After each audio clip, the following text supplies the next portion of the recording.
selamat pagi. Gimana nih kabarnya? Semua baik-baik saja kan? Oke, tetap jaga kesehatan ya dek, karena sebentar lagi nih ujian SNBT akan berlangsung. Dan tentu saja kita perlu nih mempersiapkan beberapa hal. Dan bersama saya, Salwa Salsabila Mudian yang akan menemani adik-adik dalam proses pembelajaran literasi bahasa Inggris untuk mempersiapkan UTBK 2025.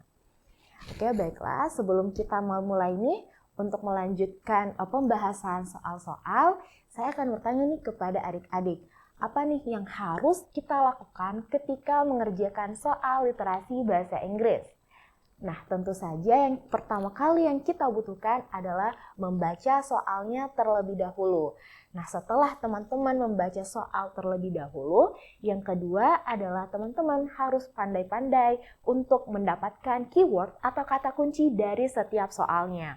Nah, dari kata kunci tersebutlah teman-teman mampu nih untuk menjawab pertanyaan dari soal tersebut. Nah, setelah itu, yang ketiga adalah teman-teman ini harus mengerjakan dulu soal yang lebih mudah. Nah, soal apa itu yang lebih mudah? Seperti soal-soal yang berkaitan dengan sinonim atau persamaan kata. Dan yang kedua adalah soal-soal yang berkaitan dengan reference atau rujukan kata. Nah, kenapa nih saya menyarankan teman-teman untuk mengerjakan dua tipe soal tersebut? Itu agar teman-teman hanya fokus kepada kata yang digarisbawahi atau hanya yang ditebalkan dan hanya fokus kepada suatu kalimat tertentu saja dan tidak membutuhkan untuk membaca keseluruhan isi teks ya. Nah, oleh sebab itu kenapa kita harus mengerjakan soal-soal yang berkaitan dengan sinonim atau persamaan kata, dan yang kedua adalah soal-soal yang berkaitan dengan reference atau rujukan kata. Nah, yang kemudian tips yang terakhir adalah teman-teman itu harus mengerjakan soal dengan teknik membaca scanning maupun skimming ya. Itu agar mempermudah teman-teman nanti ketika mengerjakan soal. Dan tentu saja tips yang paling terakhir adalah do more practice. Ya, kalian harus mengerjakan lebih banyak soal lagi dan berlatih dengan waktu agar kalian bisa mengerjakan soal dengan tepat waktu selama 20 menit. Oke, does it clear? Oke, itulah beberapa tips ya ketika kalian mengerjakan soal literasi bahasa Inggris. Oke, baik. Apakah kalian siap nih untuk mengerjakan soal-soal? Harusnya sudah siap ya. Oke, mari kita mengerjakan soal-soal.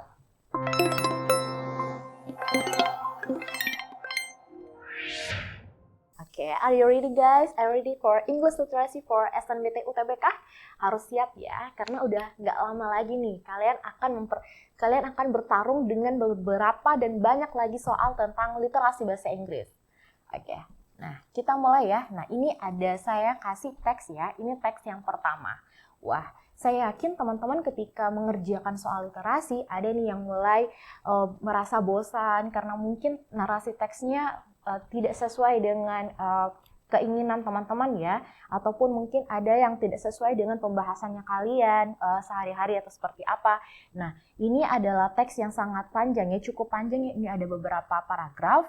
Nah, itu saya selalu katakan kepada teman-teman, mau narasinya panjang ataupun narasinya pendek, teman-teman itu harus membaca soalnya terlebih dahulu ya, baru kita baca narasi teksnya. Itu kenapa? Karena supaya bisa meminimalisir ya waktu teman-teman dalam waktu mengerjakan nanti soal literasi. Oke, ini ada sekiranya ada berapa paragraf ya? 1, 2, 3, 4, dan 5. Oh ya, sekitar ada 5 paragraf ya. Oke, baiklah kita lanjutkan saja, kita baca dulu soalnya. Oke, nah ini ada soalnya ya. Nah, the phrase aim at in paragraph 1 is closest in meaning to. Jadi kata aim at ini di paragraf pertama itu artinya apa? Oke, jadi cara menentukan keywordnya itu seperti bagaimana? Kita sudah mendapatkan garis kata kunci ya. Ini adalah yang digarisbawahi atau yang ditebalkan. Jadi kata aim at itu di paragraf pertama itu sama artinya dengan apa? Berarti ini adalah materi sinonim. Maka dari itu ini pada saat teman-teman mengerjakan soal literasi, soal tipe seperti ini yang harus teman-teman kerjakan terlebih dahulu. Oke, kita sama-sama dulu mengartikan. Shout at artinya apa? Ditembak ya.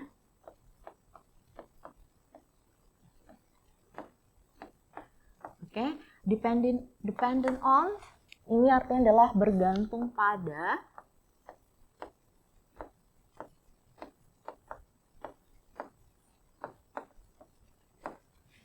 Limited to ini adalah dibatasi oleh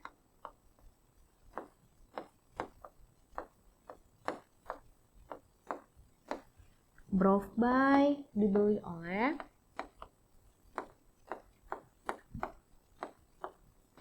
dan yang terakhir adalah dimaksudkan untuk.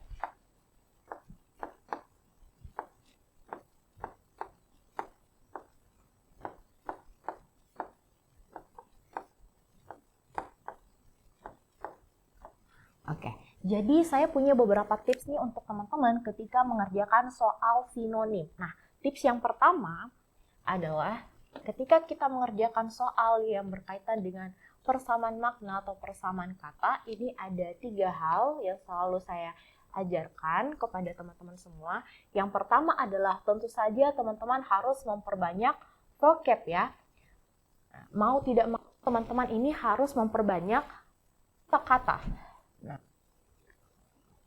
kedua adalah ini adalah tipsnya ya, ketika kalian memang tok banget nggak bisa mengerjakan soalnya, misalnya seperti ini, ada kata aim at, ya, aim at, terus teman-teman nggak tahu nih artinya aim at apa, jadi cobalah teman-teman untuk mengartikan atau membaca kalimat yang sebelumnya dan kalimat yang setelahnya. Setelah itu saya yakin nih teman-teman akan mengerti apa sih yang dimaksud aim at ini. Ya, jadi itu tips yang pertama adalah tentu saja kita harus memperbanyak vocab ya. Ini adalah tips yang sangat saya anjurkan nih untuk memperbanyak vocab.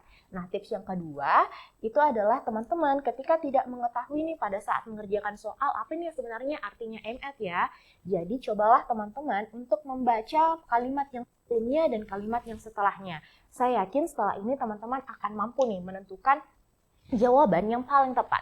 Nah, tips yang ketiga, tips yang tidak saya sarankan ya, tapi banyak banget nih siswa yang melakukan tips yang ketiga, yaitu menggunakan kata hati ya, menggunakan hati nurani. Ada yang bilang, Kak, ini kata-katanya, kalimatnya udah masuk nih di telinga, udah masuk nih telinga, enak untuk didengar. Aduh, kalian nggak lagi ngerjain soal listening ya, tapi kalian lagi mengerjakan soal reading ya, soal membaca. Nah, tidak menyarankan kalian untuk menggunakan kata hati. Jadi, dalam waktu yang tersisa ini menjelang UTBK, sekali lagi saya katakan tolong nih untuk adik-adik memperbanyak vocab ya, kosakata, dan yang kedua adalah ketika kalian sudah mentok sekali ya mengerjakan soal-soal literasi, baiknya kalian mengartikan kalimat yang sebelumnya dan kalimat yang setelahnya. Dan saya yakin itu teman-teman mampu nih untuk menentukan jawaban yang paling tepat, kata yang digaris bawahi. Oke, does it clear? Jadi itu ya. Jadi aim at itu apa sih artinya? Di paragraf pertama itu sama artinya dengan apa? Apakah shot at, ditembak, apakah dependent on, bergantung pada, limited to, ya dibatasi oleh, brought by, dibeli oleh, atau mean for, dimaksudkan untuk. Oke, baiklah kita masuk ke soalnya ya. Kita masuk ke bacaannya. Kita lihat di paragraf pertama nih. Nah, kata aim at ini ya, ini digaris bawahi. Ya, kata aim at ya di paragraf pertama itu sama artinya dengan apa? Jadi kita baca ya, the government said the move which takes effect immediately is aimed at protecting offline merchants and marketplaces. Jadi pemerintah nih mengatakan ya, the government said, ya pemerintah,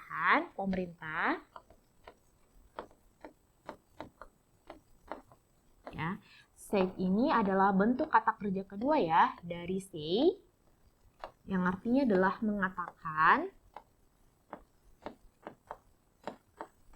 ya. Jadi the government said, jadi pemerintah mengatakan bahwa langkah move ini artinya adalah langkah, ya. Bahwa langkah ini which takes effect immediately akan memberikan dampak ya, dampak. Aim at yang dimaksudkan untuk, jadi aim at di sini artinya adalah yang dimaksudkan untuk atau yang bertujuan juga bisa, yang dimaksudkan untuk menjaga ya atau melindungi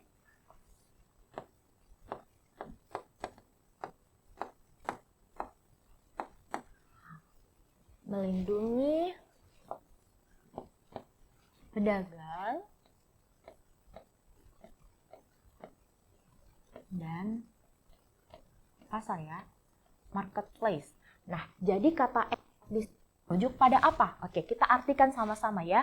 The government said the move which takes effect immediately. Jadi pemerintah nih mengambil langkah yang dimana which takes effect immediately yang akan memberikan dampak yang dimaksudkan is aimed at protecting offline merchants and marketplaces. Yang dimaksudkan untuk melindungi pedagang dan pasar. Pasar offline ya, pedagang pasar offline. Nah, oke. Jadi kira-kira kata M@, ini atau yang bertujuan untuk, ya M@ ini juga bisa artinya bertujuan ya. Bertujuan untuk ya, bertujuan untuk apa gitu ya? Untuk melindungi pasar ataupun pedagang offline. Oke, does it clear? Nah, berarti kita udah tahu nih kata M@ di sini itu merujuk pada apa. Oke. Kita ke soalnya. Nah, jadi kata M@ ini di paragraf pertama itu sama artinya dengan apa nih teman-teman? Nah, maka M@ ini sama artinya dengan mean for ya. Ya, mean for ini adalah sama ya artinya dengan M@. M@ itu artinya adalah bertujuan untuk atau dimaksudkan untuk. Nah, sama dengan artinya mean for yang artinya adalah dimaksudkan untuk apa gitu ya. Kalau brought by tadi artinya dibeli untuk, ya dibeli oleh, limited to artinya dibatasi oleh, kemudian dependent on itu artinya bergantung pada, shot at itu artinya ditembak. Oke, berarti pertanyaan nomor 1 clear ya. Oke, kita lanjut lagi di nomor berikutnya. Oke, kita lanjut ke soal nomor 2 ya. Nah, kita baca dulu soalnya. Baru kita baca narasi teksnya. Oke, nah kalau udah kayak gini pasti teman-teman udah mulai bosan nih. Wah, kita harus menentukan paragraf mana nih. Nah, kalau teman-teman menemukan tipe soal yang seperti ini, memang ya mau tidak mau kita harus membaca keseluruhan isi narasinya. Nah, itu tadi teman-teman bisa menggunakan teknik membaca skimming maupun scanning ya. Oke, kita lihat di questions nomor 2, yang pertanyaan nomor 2, the author ya, penulis mengilustrasikan atau menjelaskan nih tentang TikTok's investment strategies in Indonesia most effectively in paragraph. Jadi maksudnya di soal nomor 2 adalah penulis mengilustrasikan investment strategies, jadi strategi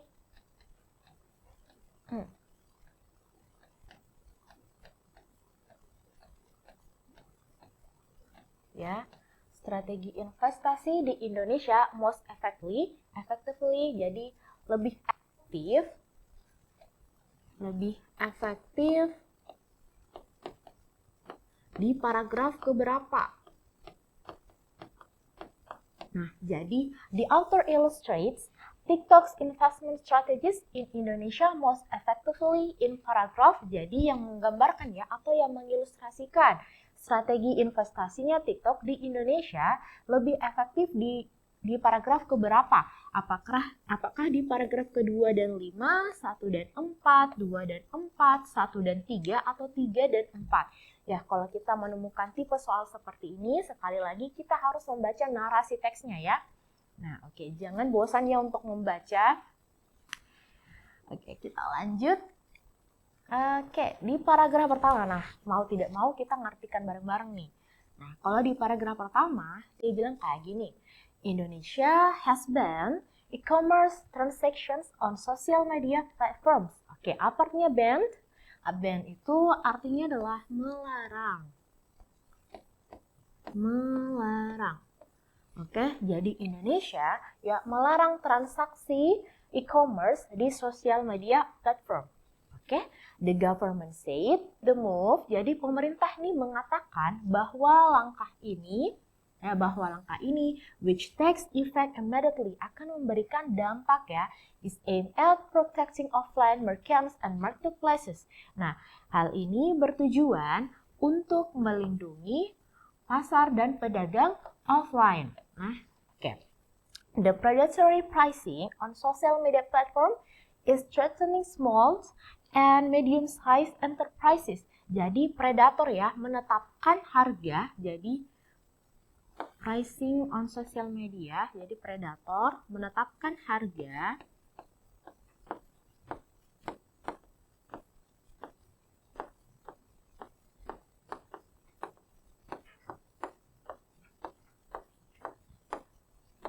ya. Apa artinya threatening? Mengancam ya. Mengancam. Oke. Jadi predator itu menetapkan harga di sosial media platform ya yang mengancam pengusaha atau pedagang kecil dan menengah. Jadi enterprises di sini adalah pengusaha ya. Oke.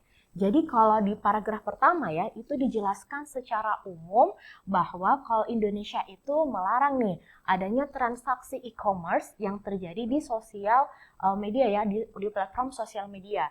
Nah, hal ini ya ditujukannya kepada pemerintah. Hal ini pemerintah tujukan ya untuk melindungi pedagang dan pasar offline, untuk menghindari adanya predator yang menetapkan harga di sosial media yang mengancam pengusaha kecil maupun pengusaha menengah.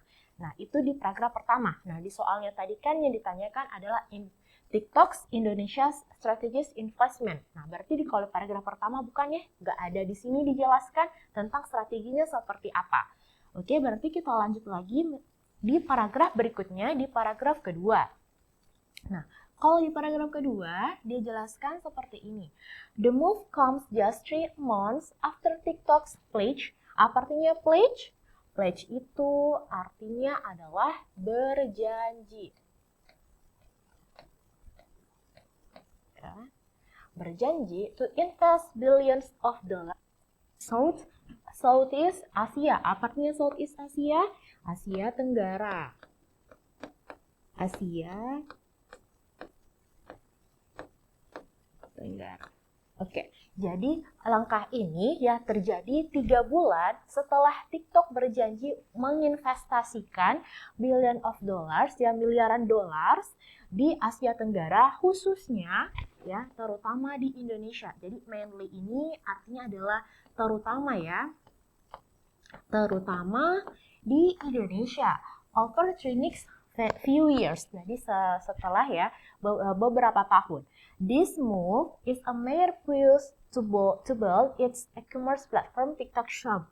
Jadi langkah ini ya untuk mendorong langkah ini bertujuan untuk mendorong platform TikTok Shop ya, e-commerce TikTok Shop. Nah, TikTok is owned by China's ByteDance. Jadi TikTok ini dimiliki oleh ByteDance di China. It has ya. Jadi dia punya 125 miliar active monthly users in Indonesia. Jadi ada sekitar 125 juta ya pengguna aktif di Indonesia, and has been looking to translate, dan ini the large users into a my e-commerce revenue source. Jadi ceritanya di Indonesia itu ada sekitar 125 juta pengguna aktif di Indonesia, dan ini menjadi suatu langkah basisnya e-commerce, suatu langkah utama sebagai basis pengguna terbesar di negara kita. Nah, jadi kalau di paragraf kedua ini juga merupakan salah satu ya investment strategis Indonesia ya terkait dengan TikTok Shop. Nah, berarti di paragraf 2 termasuk nih jawabannya. Karena di sini dijelaskan ya secara eksplisit bahwa langkah ini 3 bulan setelah TikTok berjanji untuk menginvestasikan ya miliaran dolar di Asia Tenggara, terutama di Indonesia setelah beberapa tahun ya. Langkah ini mendorong ya terjadinya platform TikTok Shop e-commerce-nya di Indonesia, membangun e-commerce TikTok Shop di Indonesia, yang dimana kenapa ini sangat merupakan langkah yang strategis? Karena ada sekitar 125 juta pengguna aktif di Indonesia, dan ini merupakan suatu langkah yang besar ya untuk pembangunan e-commerce, e-commerce revenue source. Nah, berarti untuk strategis TikTok investment itu ada di paragraf kedua. Nah, oke, berarti kita kunci ya, berarti memang ada di paragraf kedua, bukan di paragraf pertama. Oke, kita lanjut lagi di paragraf berikutnya. Nah, kalau di paragraf ketiga, dia bilang seperti ini. A TikTok Indonesia spokesperson, apa artinya spokesperson? Juru bicara ya. Juru bicara said it will pursue a constructive path forward. Jadi TikTok Indonesia ya, jadi ada juru bicara TikTok Indonesia mengatakan bahwa ini merupakan langkah yang konstruktif. He also was deeply concerned with the announcement and jadi dia juga sangat prihatin ya. Jadi concern di sini artinya adalah prihatin. Jadi dia sangat prihatin dengan pengumuman yang ada dan in particular dan khususnya kepada how it will impact the livelihoods of the 6 million local sellers active on TikTok Shop dan bagaimana dampaknya terhadap apa artinya livelihoods. Ini artinya adalah mata pencaharian.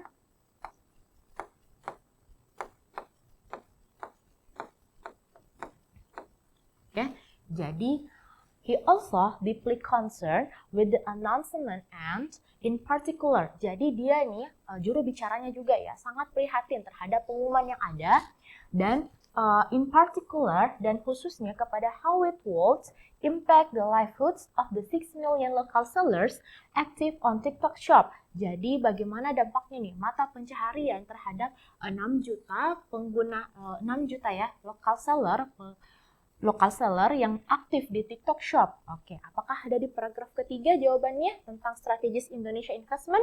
Tidak ada ya, maka kita lanjut lagi di paragraf berikutnya. Oke, di paragraf berikutnya, paragraf keempat. Oke, Indonesia Trade Minister Zulkifli Hasan told reporters that the regulation is intended to ensure fair and just business competition. Jadi Menteri Perdagangan Zulkifli Hasan mengatakan kepada reporters that the regulation, ini artinya peraturan,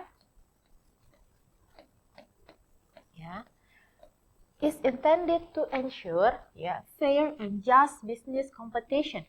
Jadi Menteri Perdagangannya kita nih, Zulkifli Hasan mengatakan ya kepada reporter bahwa regulasi tersebut dibentuk ya atau peraturan tersebut dibentuk untuk memastikan to ensure memastikan perdagangan atau persaingan bisnis yang adil dan jujur ya. Oke. Lanjut lagi. It was also intended to ensure data protection of users. Jadi peraturan tersebut atau regulasi tersebut dibentuk untuk memastikan atau untuk melindungi pengguna data ya, untuk melindungi pengguna data. He warned of letting social media become an e-commerce platform, shop and bank all at the same time. Jadi tapi dia juga ya tidak prihatin atau tidak membiarkan bahwa untuk membiarkan sosial media itu ya e-commerce and platform shop and bank at all the same time. Jadi untuk tidak membiarkan semua platform ini dari TikTok Shop, bank itu menjadi e-commerce dalam satu waktu. Nah, kira-kira di paragraf keempat ini apakah langkah yang strategis terhadap Indonesia Investment? Ya, ini merupakan langkah yang strategis ya, karena dibentuknya regulasi yang dimana untuk memastikan bahwa proses bisnis itu akan fair, akan adil dan jujur. Dan juga regulasi tersebut dibuat atau dibentuk agar melindungi data dari pengguna ya. He warned of letting social media become an e-commerce platform, shop, and bank at all the same time. Maka jawaban yang paling tepat ada di paragraf mana? Betul sekali, ada di paragraf kedua dan di paragraf keempat. Nah, kalau ingin memastikan lagi, kita lihat ya di paragraf berikutnya.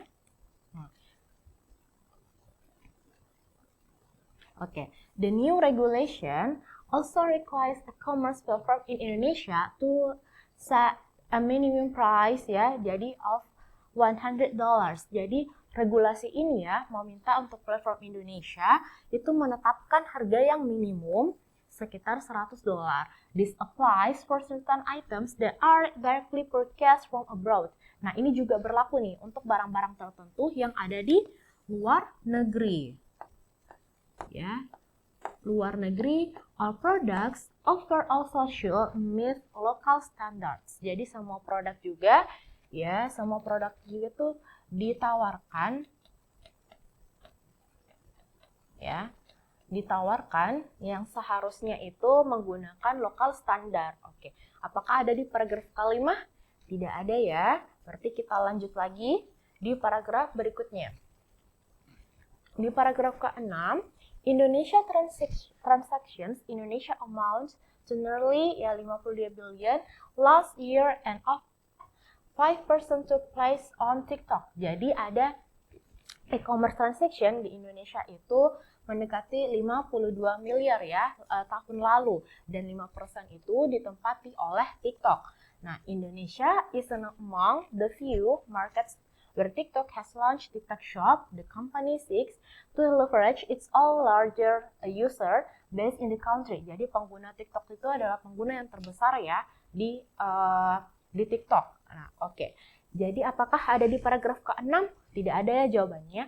Maka yang paling tepat itu tadi paragraf berapa?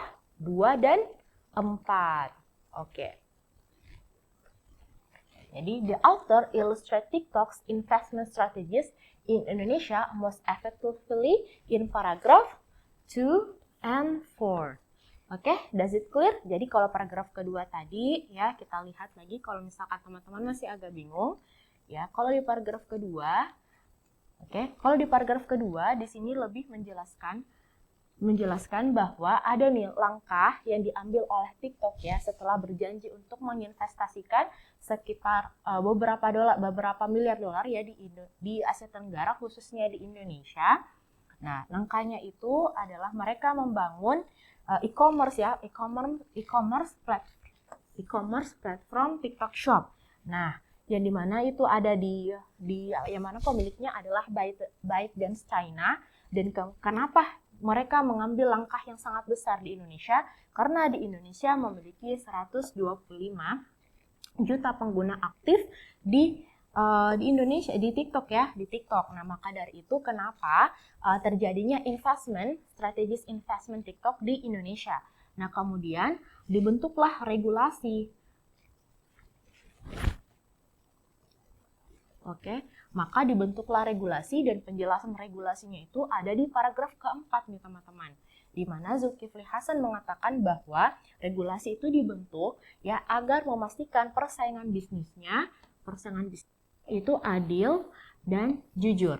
Nah, it was also to ensure that peraturan ini juga dibentuk ya, regulasinya juga dibentuk untuk memastikan perlindungan data bagi pengguna. Nah, oleh sebab itu, kenapa nih kalau di paragraf kedua dan 4 itu merupakan langkah strategis dari investment TikTok di Indonesia. Oke, does it clear? Sampai sini paham ya? Kita lanjut lagi di soal berikutnya nih teman-teman. Oke, soal berikutnya. Nah, soal yang seperti ini ya, the relationship between the ideas in paragraf ketiga sama paragraf keempat. Jadi hubungan nih antara paragraf ketiga dan paragraf keempat. Biasa juga di soal itu ada yang muncul seperti hubungan passage ya. Misalnya passage kedua sama passage pertama, apa nih hubungan di antara keduanya. Nah, kalau kali ini di pertanyaan nomor 3, ya, soal nomor 3 itu berkaitan dengan hubungan antar paragraf. Ya, hubungan antar paragraf 3 dan 4. Hubungan antara paragraf 3 dan 4. Nah, biasanya itu juga ada tentang passage ya yang ditanyakan. Nah, yang ditanyakan adalah hubungan. Nah, biasanya hubungan ini entah itu yang dicari adalah perbedaan antara passage atau paragraf, ataupun biasa juga ditanyakan apakah mereka membahas hal yang sama ataukah mereka membahas tentang sebab akibat di antara kedua passage tersebut. Nah, kita lihat di paragraf pertama di option A, the example of pricing in paragraf keempat explains the constructive path pursued by TikTok in paragraph 3. Jadi opsi alfa ini mengatakan bahwa contoh ya penetapan harga di paragraf keempat menjelaskan ya constructive path yang dijelaskan di paragraf ketiga. Kemudian pilihan Bravo, paragraf keempat possess a counter argument on regulation issue in paragraph 3. Jadi paragraf keempat itu ya mengcounter argumen pada regulasi yang ada di paragraf ketiga, ya isu yang ada di paragraf ketiga. Atau pilihan Charlie, paragraf keempat menjelaskan the causes of minimum price. Jadi paragraf keempat itu menjelaskan ya, explain itu kan artinya menjelaskan ya, menjelaskan the causes, penyebab minimum price rule set, minimum penetapan harga yang minimum ya. By di Indonesia government discuss yang dibahas di paragraf ketiga. Oke, jadi paragraf keempat itu menjelaskan ya penyebab ya regulasi ya harga penetapan harga minimum oleh pemerintah yang dibahas di paragraf ketiga. Atau pilihan delta, the impact of new regulation application mentioned in paragraph 3 is exemplified further in paragraph 4. Jadi dampak ya dari regulasi yang baru ya yang disebutkan di paragraf ketiga is exemplified yang dicontohkan di paragraf keempat. Atau pilihan error nih, paragraf keempat explains the causes of e-commerce transaction banning address in paragraf ketiga. Jadi paragraf keempat menjelaskan penyebab transaksi e-commerce yang dilarang ya di paragraf ketiga. Oke, kira-kira yang mana nih jawaban yang paling tepat? Apakah alpha, bravo, Charlie, delta, atau error nih teman-teman? Oke, sudah ada bayangan? Oke, jadi apa nih hubungan ya ideas di paragraf ketiga dan di paragraf keempat? Oke, berarti fokusnya kita itu cuman ada di paragraf ketiga dan 4 ya. Jadi teman-teman cukup membaca paragraf 3 dan 4 saja.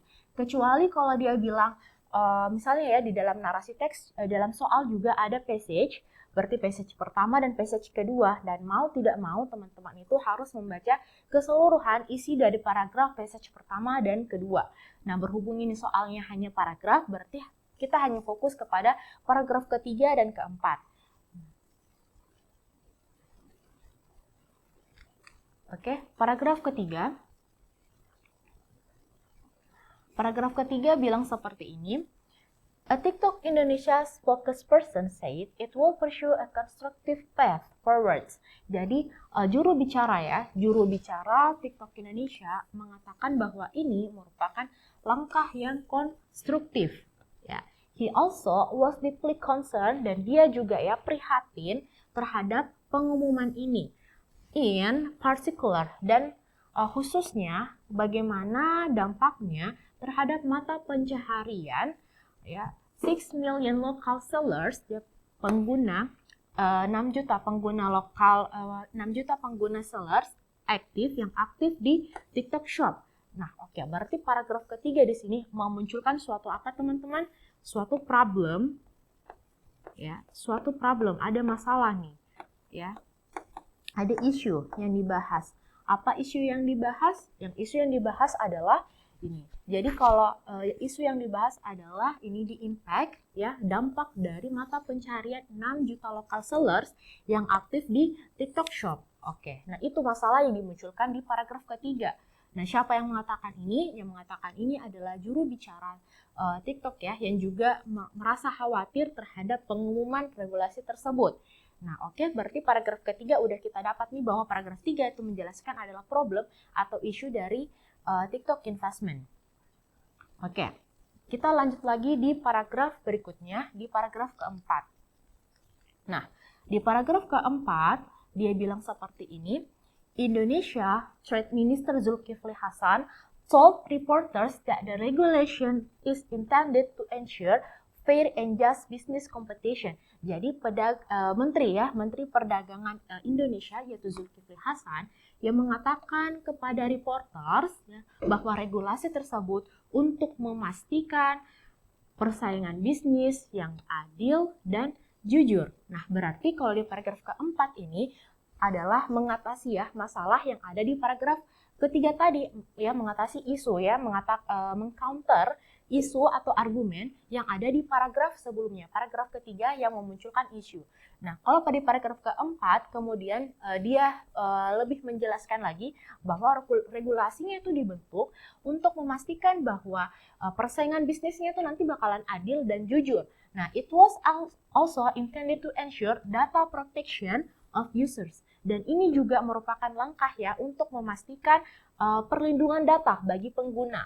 Nah, he warns of letting social media become an e-commerce platform, shop, and bank at all the same time. Nah, regulasinya juga mengatakan bahwa regulasinya ini menjadi tidak perlu atau tidak semuanya atau tidak seharusnya semua platform tersebut dari TikTok Shop maupun bank itu menjadi e-commerce dalam suatu waktu. Nah, berarti kalau di paragraf keempat itu dia bertujuan untuk mengcounter ya argumen yang menjadi isu di paragraf ketiga. Nah, does it clear? Bagaimana teman-teman? Apakah sudah paham? Nah, maka jawaban yang paling tepat yang mana nih kira-kira? Kita lihat ya.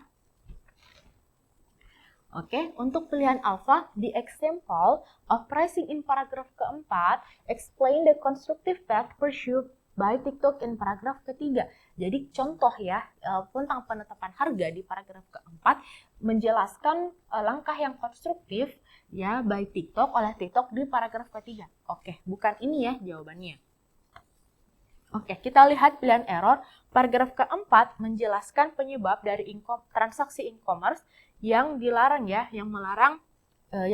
paragraf ketiga. Apakah di paragraf keempat menjelaskan hal seperti itu?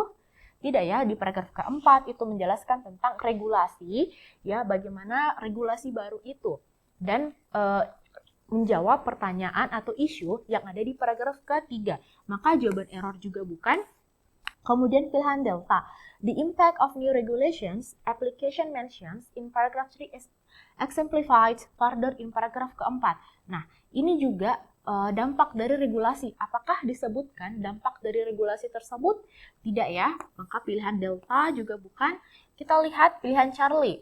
Paragraf keempat menjelaskan penyebab penetapan harga minimum by Indonesia Government yang dibahas di paragraf ketiga. Apakah di paragraf keempat tadi menjelaskan tentang penetapan harga minimum? Juga bukan. Maka jawaban yang paling tepat adalah bravo ya.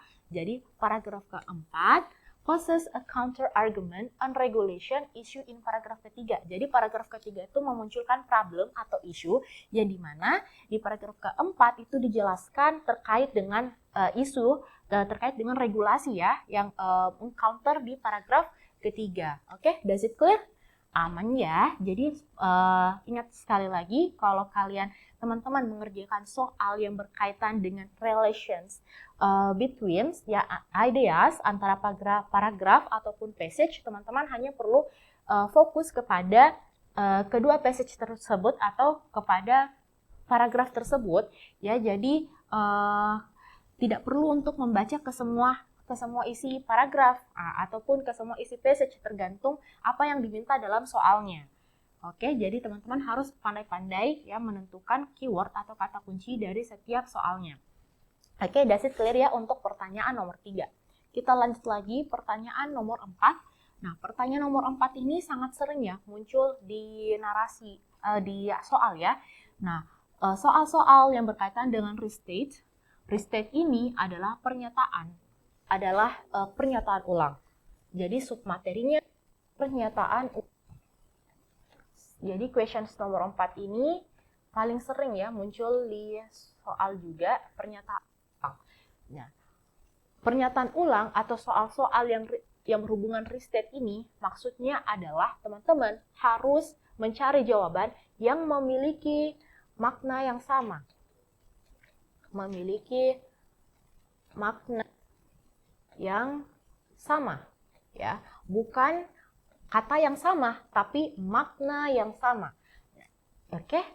Sekali lagi, makna yang sama. Jadi kalau ketika teman-teman mendapatkan soal restate atau pernyataan ulang, maka teman-teman harus mencari pernyataan yang memiliki makna yang sama yang digaris tebalkan atau yang dirujuk ya di dalam soal. Nah, di dalam soalnya yang dirujuk adalah kata ini, all products offer also should meet local standard. Jadi semua produk itu ya also should ya harus menawarkan ya, seharusnya menawarkan barang lokal ya sesuai standar lokal. Nah, di paragraf kelima itu sama artinya dengan yang mana? Nah, tips and trick untuk mengerjakan soal restate, teman-teman jangan mencari jawaban yang memiliki kata yang sama misalnya, ataupun juga jadi teman-teman tuh harus betul-betul mengartikan dan memahami kalimat tersebut ya. Oke. Kemudian kita lihat dulu opsi alpha. Opsi alpha dia bilang kayak gini, the goods should be purchased by the locals directly. Jadi barang-barang tersebut barang-barang yang bagus tersebut seharusnya dibeli oleh locals directly. Apakah sama maknanya dengan all products offer also should meet local standard? Apakah sama artinya? Tidak ya, berarti pilihan alpha bukan jawabannya. Oke, kita lihat lagi misalnya pilihan error. A local standard will not decide whether an item is marketable. Jadi, local standard itu tidak bisa diputuskan sebagai an item is marketable. Apakah sama nih dengan pernyataan yang di atas? Pernyataan di atas kan bilang seperti ini, semua produk itu ya offer also should meet local standard. Jadi semua produk yang ditawarkan harus memenuhi standar lokal. Apakah sama jawabannya dengan error? Tidak ya. Apakah memiliki makna yang sama? Juga tidak. Kita lihat pilihan delta. The local authority expects the imported goods to be of high quality. Jadi local authority ya.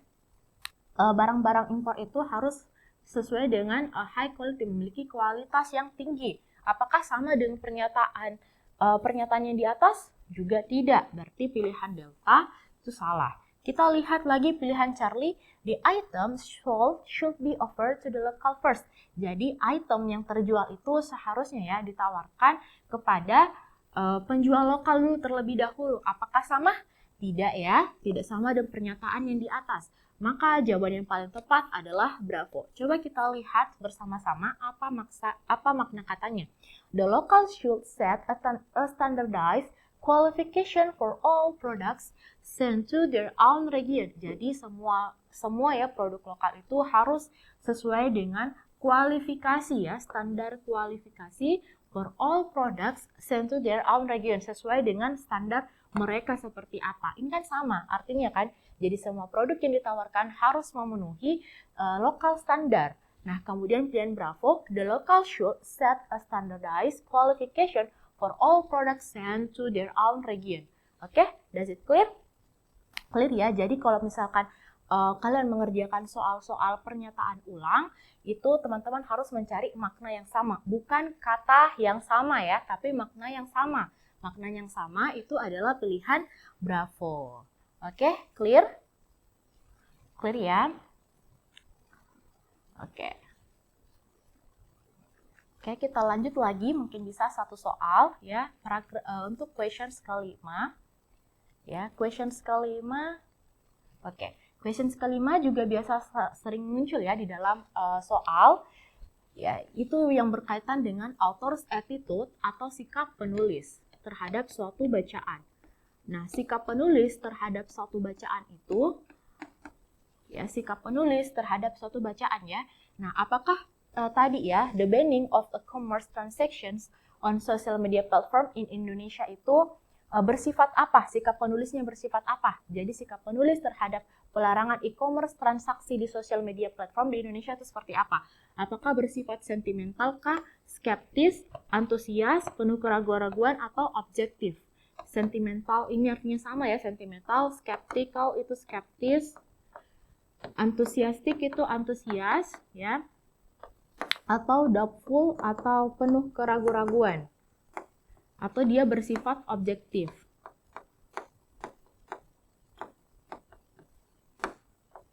Atau dia bersifat objektif.